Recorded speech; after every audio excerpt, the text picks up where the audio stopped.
नमस्कार। आज हम लोग वेस्टर्न फिलोसफी को पढ़ेंगे। हिस्ट्री ऑफ वेस्टर्न फिलोसफी, पाश्चात्य दर्शन का इतिहास।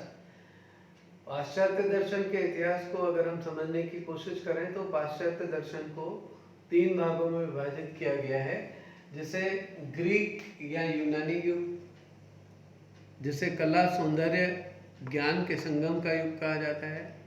दूसरा मध्यकालीन युग, जिसे अंधकारमय युग कहा जाता है। और तीसरा आधुनिक युग, जिसे व्यक्ति स्वातंत्र का युग कहा जाता है। थेलीज पहले पाश्चात्य दार्शनिक थे, जिन्होंने कहा कि सारी सृष्टि जल से उत्पन्न हुई है। ये ग्रीक दार्शनिक थे। ग्रीक युग जो है वो ज्ञान के संबंध में बहुत प्रतिष्ठित युग था। कला के और सौंदर्य के बहुत सारे आविष्कार हो रहे थे। सबसे महान दार्शनिक सुकरात के बाद उनके शिष्य प्लेटो और अरिस्टाटल यानी अरस्तु इसी युग में पैदा हुए। लेकिन ये युग पाश्चात्य दर्शन में बहुत समय तक नहीं चला। तुरंत मध्यकालीन युग आ गया। मध्यकालीन युग में अरस्तु के तर्कों को तोड़ मरोड़ कर ईसाई धर्म के अनुरूप बनाया गया और चर्च से सारी चीजें संचालित होने लगी तथा एक मूल सुक्ति को स्पष्ट किया गया कि विश्वास ही ज्ञान है।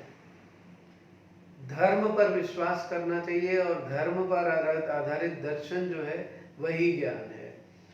किंतु यह अंधकारमय युग जो है वो भी ज़्यादा समय नहीं चला। 17वीं शताब्दी के लगभग मध्यकाल में देकार्त का जन्म हुआ और देकार्त के जन्म के साथ आधुनिक युग का प्रारंभ हुआ। आधुनिक युग जैसे प्रारंभ हुआ तो विश्वास ही ज्ञान है की उक्ति को पलटकर ज्ञान ही विश्वास है, यह बोला गया। और देकार्त को आधुनिक दर्शन का पितामह माना जाता है। देकार्त गणितज्ञ भी थे। विज्ञान के ढेर सारे आविष्कार प्रारंभ हो चुके थे 17वीं शताब्दी के मध्य में। देकार्त ने आकर बतलाया कि किसी भी चीज पर विश्वास नहीं करना चाहिए। उन्होंने अपने फिलोसॉफिकल मेथड यानी दार्शनिक पद्धति का आविष्कार किया और इस पद्धति को संदेह पद्धति, मेथड ऑफ डाउट कहा जाने लगा। देकार्त ने कहा दुनिया की सारी चीजों पर संदेह करना चाहिए। उन्होंने इस पद्धति के माध्यम से बतलाया कि जब हम सारी चीजों पर संदेह करना प्रारंभ करते हैं तो बाहर की सारी चीजों पर हम संदेह कर सकते हैं, लेकिन जो आदमी संदेह कर रहा है यानी संदेह करता, डाउट करने वाला, वो स्वयं अपने ऊपर संदेह नहीं कर सकता। इस प्रकार संदेह पद्धति से कम एक चीज का अस्तित्व सिद्ध होता है, संदेह करने वाले या डाउट करने वाले व्यक्ति का, जिसे वो सेल्फ, आत्म या आई कहते हैं। और फिर देकार्त ने इस आधार पर सबसे पाश्चात्य दर्शन के चर्चित कोटेशन को लिखा, I think therefore I am, मैं सोचता हूँ इसलिए मैं हूँ। इसलिए मैं हूँ में मैं को सिद्ध करने के बाद वो कहते हैं कि बाहर से जो हमें गर्मी, सर्दी, सुख दुख का एहसास होता है, इसका मतलब बाहर भी कुछ है और वो जगत है। जगत और आत्म को सिद्ध करने के बाद देकार्त बतलाते हैं कि जगत और आत्म जिस पर निर्भर है वो ईश्वर ही होना चाहिए। इस प्रकार से देकार्त अपने दर्शन में ईश्वर, आत्म तत्व, जगत को सिद्ध करते हैं। पाश्चात्य दर्शन में जिन्हें सब्सटेंस या द्रव्य कहा जाता है। देकार्त कहते हैं कि ये द्रव्य को 2 भागों में विभाजित किया जा सकता है, निरपेक्ष द्रव्य और सापेक्ष द्रव्य। निरपेक्ष द्रव्य ईश्वर जो किसी पर निर्भर नहीं है, और सापेक्ष द्रव्य आत्मा और जगत। क्योंकि द्रव्य का विभाजन वो 2 भागों में करते हैं, इसलिए उनके दर्शन को द्वैतवादी दर्शन या ड्यूअलिज्म कहा जाता है।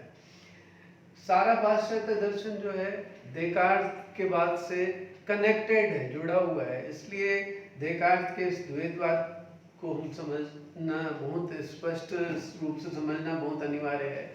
देकार्त के बाद स्पिनोजा आते हैं। स्पिनोजा कहते हैं कि यदि द्रव्य स्वतंत्र है और किसी पर निर्भर नहीं है तो द्रव्य एक ही होना चाहिए, सब्सटेंस। वो कहते हैं कि द्रव्य ईश्वर है और बाकी चीजें उनके अंदर से निकली हैं। तो देकार्त के द्वैतवाद को स्पिनोजा अद्वैतवाद में परिवर्तित कर देते हैं और ईश्वर के अस्तित्व को प्रूव करते हैं और ईश्वर के अंदर से सारी चीजें निकल रही हैं, ऐसा अपने दर्शन में बतलाते हैं। इसीलिए स्पिनोजा के दर्शन में कहा जाता है कि स्पिनोजा का दर्शन शेर की वो मान की तरह है जिसमें जाने वाली चीजें दिखती हैं लेकिन वापस उस गुफा से कोई निकल नहीं पाता। स्पिनोजा के दर्शन के बाद जो तीसरा दार्शनिक पाश्चात्य दर्शन में उत्पन्न हुआ जिसका नाम था लाइबनिज। लाइबनिज जो है उन्होंने द्वैतवाद और अद्वैतवाद से भिन्न अपने दर्शन को बतलाया।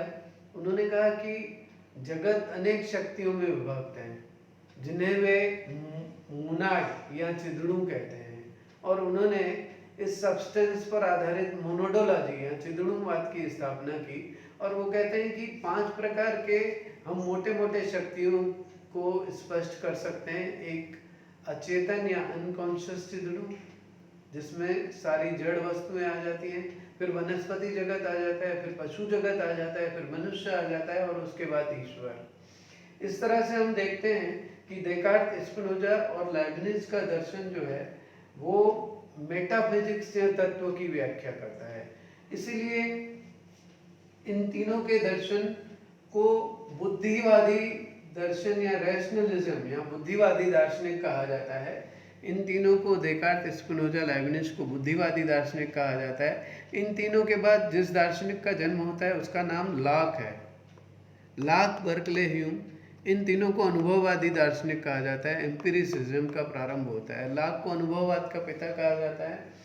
लाक कहते हैं कि अगर हम देकार्त, स्पिनोजा, लाइबनिज के दर्शन को देखें तो उन्होंने तत्व या द्रव्य सब्सटेंस की व्याख्या की है, परंतु लाक कहते हैं कि सबसे पहले यह जानना जरूरी है कि जो हम जिनके बारे में कह रहे हैं क्या उनका ज्ञान प्राप्त किया जा सकता है। इसलिए वो पाश्चात्य ज्ञान मीमांसा को प्रारंभ करते हैं और बतलाते हैं कि सबसे पहले ये स्पष्ट होना चाहिए कि ज्ञान की पद्धति क्या है, प्रोसेस क्या है। लाक कहते हैं कि ज्ञान की प्रोसेस में 3 चीजें महत्वपूर्ण हैं। एक, ज्ञान का स्रोत यानी ज्ञान की उत्पत्ति कैसे होती है। दूसरा, ज्ञान की प्रामाणिकता, जो ज्ञान हम कह रहे हैं उसको प्रमाणित कर सकते हैं कि नहीं। तीसरा, ज्ञान की सीमा, कि हमारे ज्ञान प्राप्त करने की लिमिट क्या है, सीमा क्या है। इस आधार पर लाक कहते हैं कि यदि हम देखें तो जो ज्ञान की पद्धति या ज्ञान का स्रोत है हमारे अनुभव ही हैं जो हमें बाहर से प्राप्त होते हैं, क्योंकि अनुभव रूपी सामग्री जो हमारे पास पहुंचती है। इसलिए लाक के दर्शन को अनुभववाद कहा जाता है और उसे ही मनुष्य ज्ञान में परिवर्तित कर सकता है। तो लाक बतलाते हैं कि अनुभव जब भी हम बाहर का प्राप्त करते हैं तो किसी भी वस्तु के गुणों को देखते हैं, किसी भी वस्तु के गुणों के आधार पर ही हम ज्ञान का डिसाइड करते हैं। मूल द्रव्य क्या है ऐसे नहीं जान पाते हैं। प्राथमिक गुण और गौण गुण, लाक गुणों को 2 भागों में विभाजित करते हैं। लेकिन जो बर्कले लाक के बाद आते हैं वो एक चर्च में पादरी थे, उनके पास एक मौका मिल जाता है उनको कि यदि हम गुणों को जान सकते हैं द्रव्य को जान नहीं सकते, इसका मतलब ये है कि बाह्य जगत नहीं है। बर्कले सोचते थे कि यदि हम बाह्य जगत का खंडन कर देंगे और ईश्वर को स्थापित कर देंगे तो उससे लोगों की धर्म के प्रति रुचि बढ़ जाएगी। तो बर्कले जो है लाक के दर्शन को तोड़ मरोड़ कर बाह्य जगत का खंडन करते हैं और ईश्वर के द्वारा प्रक्षेपित यह जगत दिखलाई पड़ता है ऐसा स्पष्ट करते हैं। इसीलिए सत्ता दृश्यता है, इजी ईस्ट परस्पाई उनके दर्शन का मूल सिद्धांत है। लेकिन पाश्चात्य दर्शन में जब ह्यूम आते हैं बर्कले के बाद, तो ह्यूम कहते हैं कि यदि हम अनुभव को ही आधार बनाएं, बाह्य गुणों को ही आधार बनाएं, तो ना हम आत्म तत्व की सत्ता को सिद्ध कर सकते हैं, न जगत की सत्ता को सिद्ध कर सकते हैं, न ईश्वर को सिद्ध कर सकते हैं, क्योंकि इन तीनों के गुणों को हम प्राप्त नहीं कर सकते। इस प्रकार ह्यूम जो है सारी चीजों का खंडन कर देते हैं और पाश्चात्य दर्शन जो है वो संदेहवाद में परिवर्तित हो जाता है।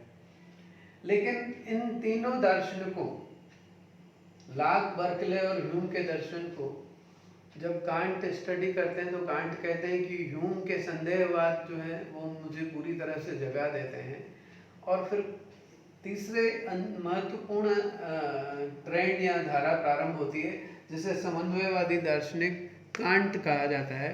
कांट जो है बुद्धिवाद और अनुभववाद इन दोनों दार्शनिकों को जोड़ देते हैं।